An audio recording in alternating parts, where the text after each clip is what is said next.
Cashflow Diary Podcast, episode 78. Congratulations, you showed up. Give yourself a high five in celebration of your success. Welcome to the Cashflow Diary, where new and experienced investors come to take confident action towards their goals. Your host is a family man, a real estate entrepreneur, investor, coach, and instructor. As a master facilitator of Robert Kiyosaki's Cashflow 101 game, he's inspired many to begin their journey into creating cash flow for themselves and their family. And now, here he is to offer you the tools required to earn the income desired. Your cash flow coach, Jay Massey. All right, and welcome to another episode of the Cashflow Diary Podcast. I am your host, Jay Massey, and I'm so glad that you made it. I think you're going to be glad too, because you've probably heard me say more than once that wealth is a team sport. And you're like, where did that come from? Promise you it wasn't an original idea, but I did get it from today's guest. I'm looking forward for you to meet this person as well. Now, if this is the first time you and I have met, feel free to go over to learninvestingnow.com, learninvestingnow.com. What we are doing is we've got a free course sitting there just for you so that you can get your process started on learning how to invest. Period. Now, some of you have said, you know what, I've learned enough and I'm ready to take action. Great. So you're going to go over to begininvestingnow.com. We've got a number of cash flowing assets sitting there waiting for you to pick up and just run with the ball and have tons of fun building your cash flow with Cashflow Diary. Now, today's guest is, in my opinion, a very, very energetic, fun-loving guy because he does things in the form of games, and we all love games. At least I do. You know, maybe you don't, but I love games. It's always more fun to play at a high level. And when you're playing at a high level with the right individuals, you never know what you might be able to accomplish. Just to give you some idea of what I mean, could you just imagine being a part of a company that was able to generate $30 million of revenues in 10 months?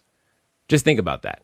So that process in and of itself means today's guest has a lot to share with you and I. So what I want you to do is that I want you to take copious notes today. I want you to understand not just, how to create cash flow, but understand something very important that we're going to talk about today, something called the 4 levels of wealth. And I'm excited to learn.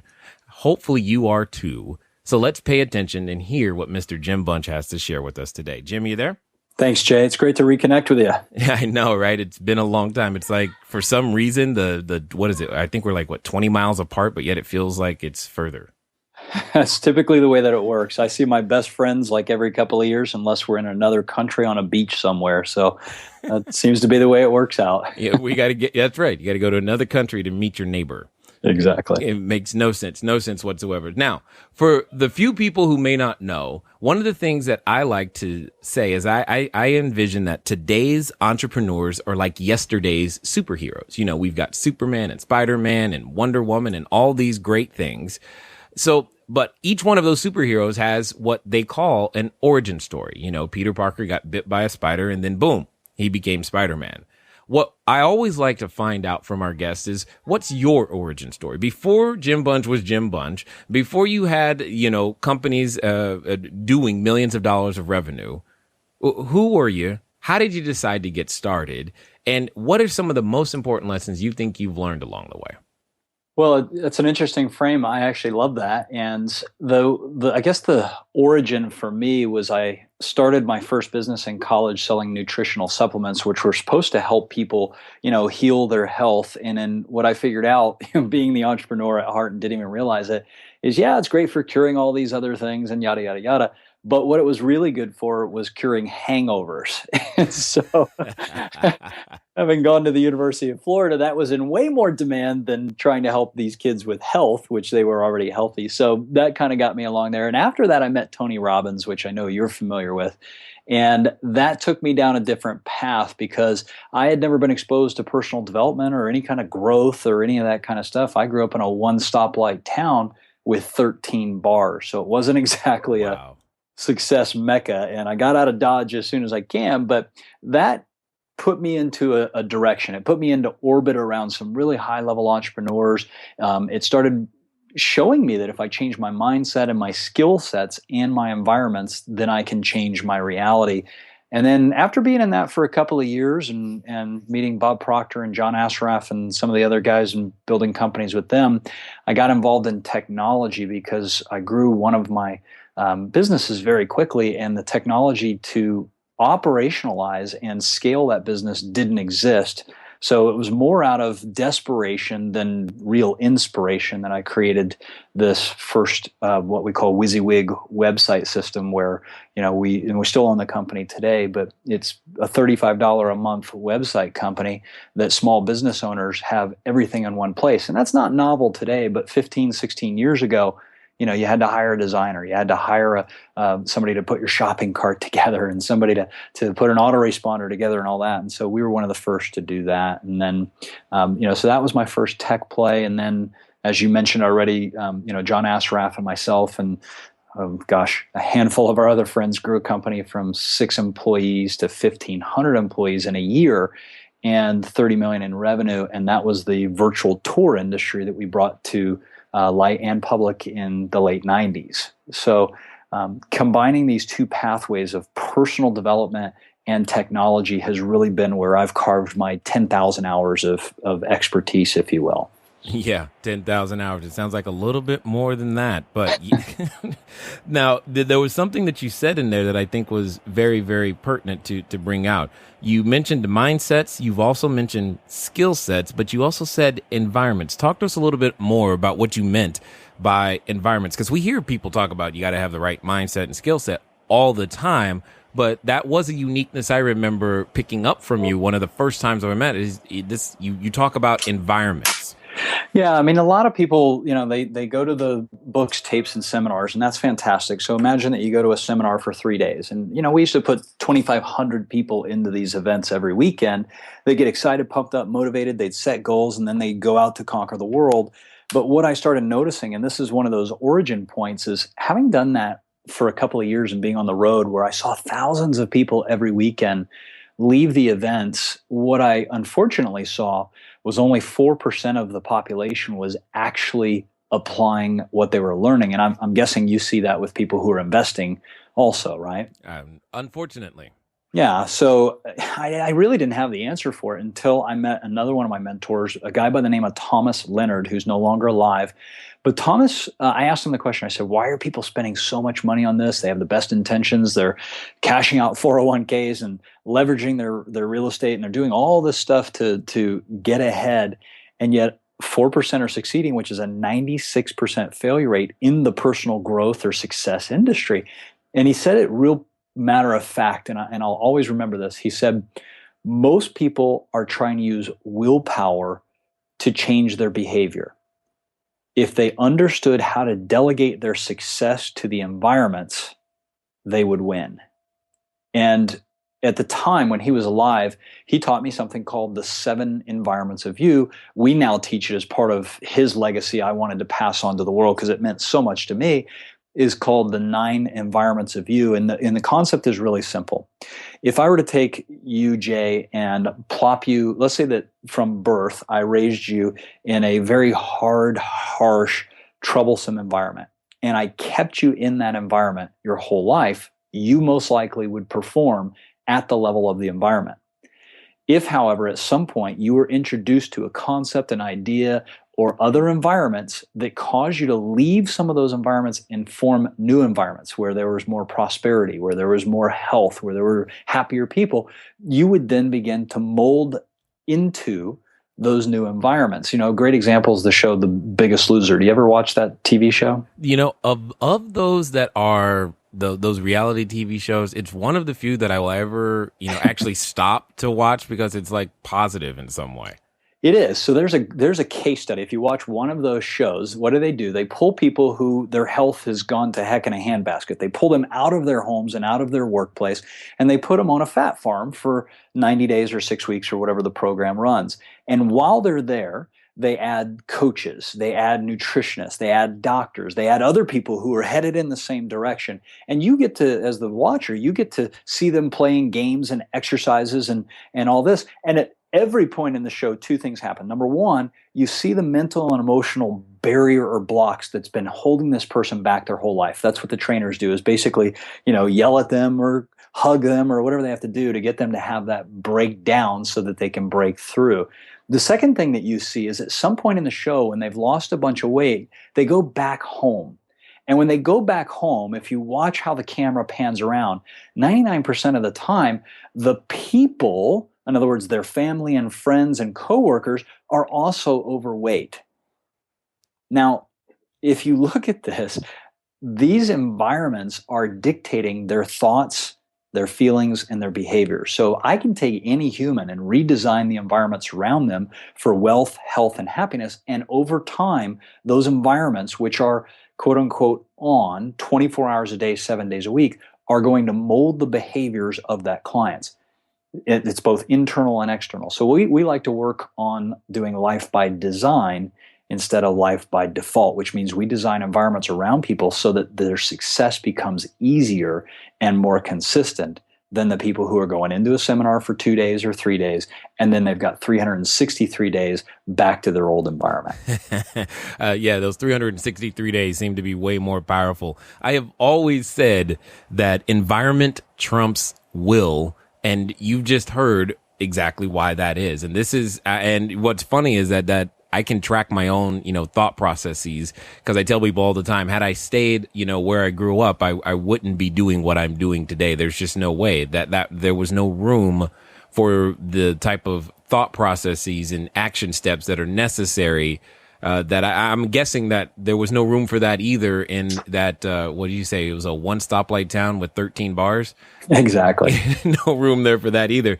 Now, you mentioned something that I thought was interesting, and I think many entrepreneurs must also follow a very similar path as to what you were just laying out. You mentioned that during the show, that there was a point at which that the participant had to have a breakdown in order to have a breakthrough. For me personally, I feel that that's kind of necessary as you're out there to develop cash flow of any kind or any business or what have you. I'm kind of curious to get your thoughts on what you would say.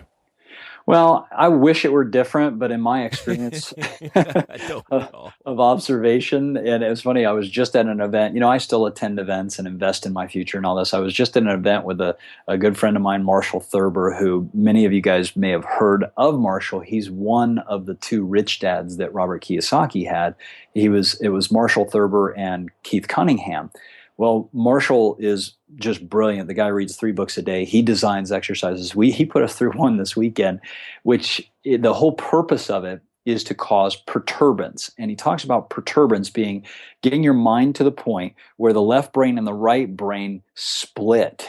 And what that means is that your logical mind can no longer handle the reality, so your emotional mind has to take over, and that's when you have the breakthrough. So in my experience, unfortunately, most people have to have some kind of a breakdown before they have a breakthrough, until they have rewired their subconscious or their neuropathy to the point where they are constantly improving and evolving. And that does happen once people have a foundation in place. Unfortunately, most people's foundation is made of quicksand instead of solid. Oh, goodness gracious, he did not just say that. And that's it's like one of the things that's been coming up for me recently is that a lot of people come to us and they say, "Hey Jay, how do I get started? How can I make things happen?" And they always ask the question, they ask me anyway, do you think I can do this? And for most people, I have to respond very honestly and say, no, I don't think you can do this. You must be someone different. What your life is currently built on, how you currently think, how you currently do everything must have a severe modification first, before you have a shot at going in the correct direction. Now, the good news is that all that stuff is learned, and you can, unlearn it and relearn new different things, including how to deal with wealth. Now, my question to you is, you have this thing called the 4 levels of wealth. Talk to us a little bit about that, so that, we can maybe use this as a way to measure, our own progress and where we are, and how to make sure that we can obtain the levels of wealth that we're looking to see. Sure. And this is really simple. So if somebody wants to write this down, you'll get this in a heartbeat. And this is an assessment that actually an observation. What happened was we started looking at thousands of our clients, and they were, investing in our programs to help them improve their financial performance, improve their health, and improve their happiness. That's what we call your trilogy score: your happiness, health, and wealth, the three areas of life that most people want to improve. So when I started looking at this, I had our clients turn in their financials. And we noticed some really interesting things. Number one, they fell into these four categories. And the first category, level one of wealth, is called repair and recovery.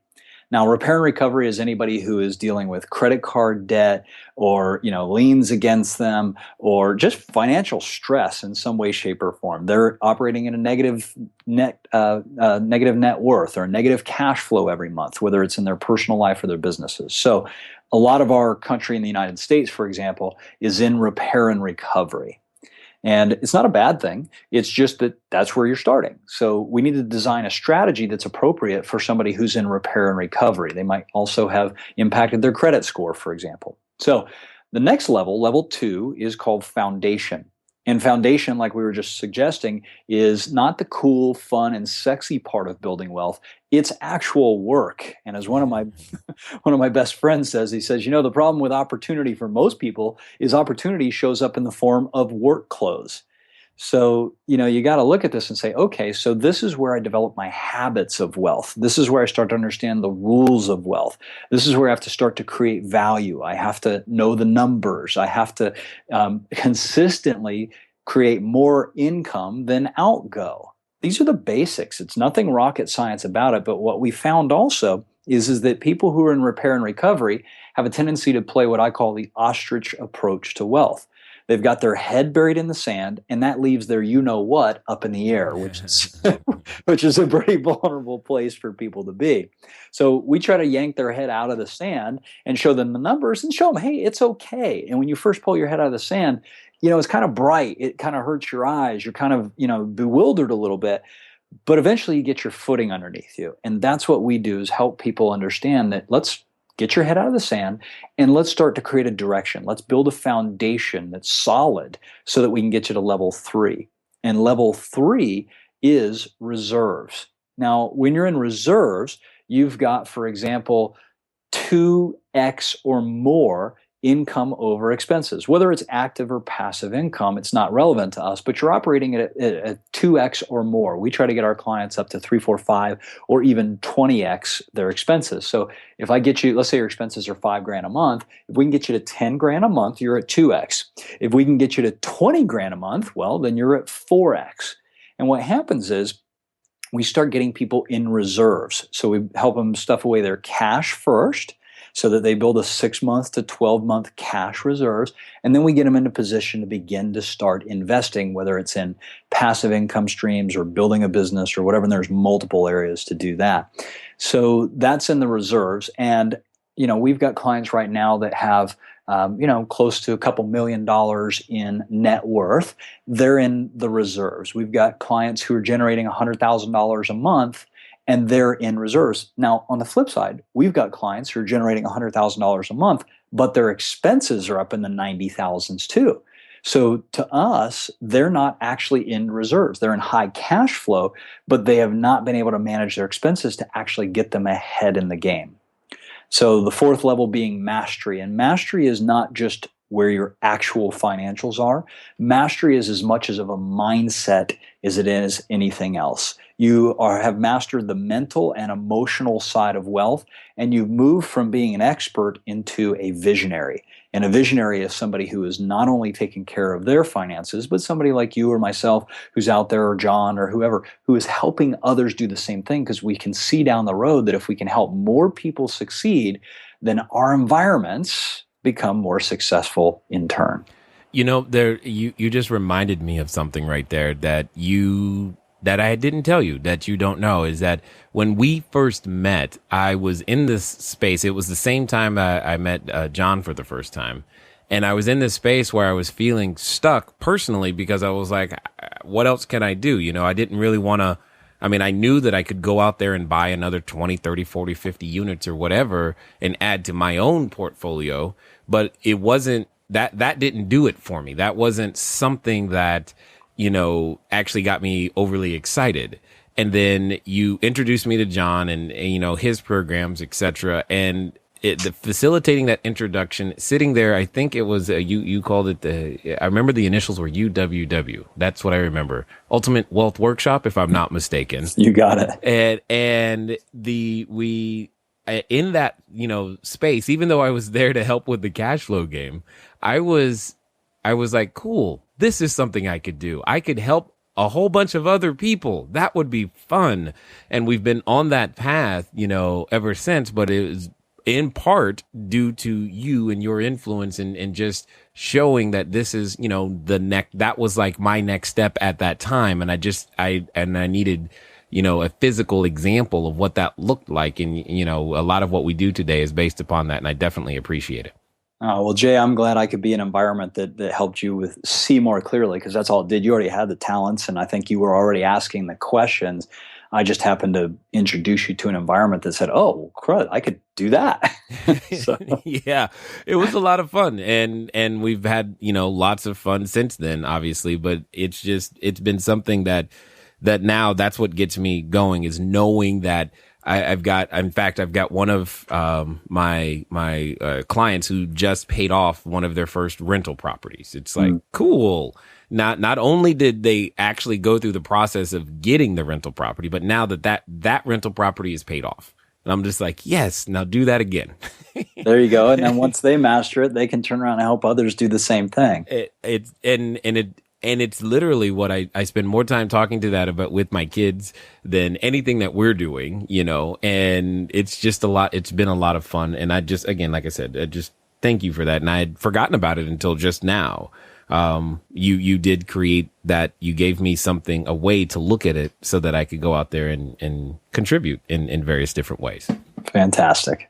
Now, then what of the 4 levels, which would you say from your experience becomes the most challenging and or difficult for people to accept? I mean, because for me, and I'll just talk about myself personally, I know part of my challenge has been, etc., the fact that how I grew up affected a lot about, who money was for, who wealth was for, how wealth was obtained, who the type of persons were, and it affects you through those stages. Because that's, and I'm just curious, because you mentioned about the mental mastery side of wealth, and I'm just kind of curious, what in your experience, what do you think most people have a challenge with?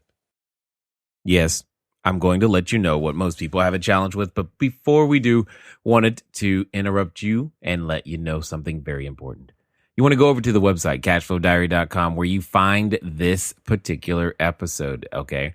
Because later you're going to find out, and as we continue to talk, this is going to be the first of three, many, many incredible guests that are coming. And we're all going to be on stage together in San Diego, coming up in the middle of June. So you want to be there down in San Diego, June 19th, 20th, 21st. And meet us all. It's at the Money Squared event with John Assaraf, Sharon Lecter, and Jim Bunch, of course, and as well as a number of others who we will introduce you to as this week goes forward. Definitely catch us there. Anyway, I want to get you guys back to this particular interview. Also know that, yes, I've made progress on the audiobook. It will be coming soon, so feel free to put yourself on the list, 949-682 3565, 949-682-3565. What you're going to do is you're going to actually send a text message to that number. With the keyword is audio, AUDIO. That'll let you know when the audiobook is coming out and all those types of things. You'll be one of the first people to know about it so that you can be there in line to grab your copy and hear me read the book to you, Cashflow Diary, 10 Steps to Creating Wealth in Any Economy. And thank you again for listening, guys. I know right now you're wanting to get right back to that interview, and here we go. Well, again, I think it's at each level there's something different. So if somebody's in repair and recovery, but they they're still in the denial phase, they're still in the ostrich phase. The simple reality is for them to take a look at where they're at in their wealth. And rule number one that we teach is know the numbers. If you don't know the numbers, if you're guessing or you're make believing of what the numbers are, you don't have the actual data, then guess what? You are going to stay in repair and recovery. So the metaphor that I often share with people is I said, listen, if the land of riches and wealth was in San Diego, but you currently live in New York, okay, we can develop a strategy for you to get here. You might have to walk. You might have to ride a bike. You might ride a skateboard. You might fly. You might ride a horse. You might whatever. There are strategies, and then there's pathways to get there. Okay, so what's the pathway? Well, I'm going to take this interstate and that freeway and this, all this. Well, here's the challenge. If I tell you the land of riches and wealth are in San Diego, and you think you're in New York, but in reality, you're in North Carolina. But we set out with the strategy and the path, but from the wrong starting point, then it doesn't work. And this is where most people get into trouble, is they either don't know where they're starting from because they're guessing, or the emotional side of it is so bad they just don't want to take a look at it, or they're embarrassed, they're afraid, they're confused, they're frustrated. They don't really know their numbers. Number two is they're not clear on where they're going. And sometimes where they're going, they can't see mastery. They only need to focus on foundation. So the moment that somebody makes a decision, I'm ready to handle this. I'm ready to take responsibility. I'm no longer going to blame, shame, or justify where I'm at. I'm simply going to take responsibility for where I am, how I got here, and where I want to go. That immediately moves them from repair and recovery into foundation. And that is a mental and emotional shift. You've done this before. I've done this before, where things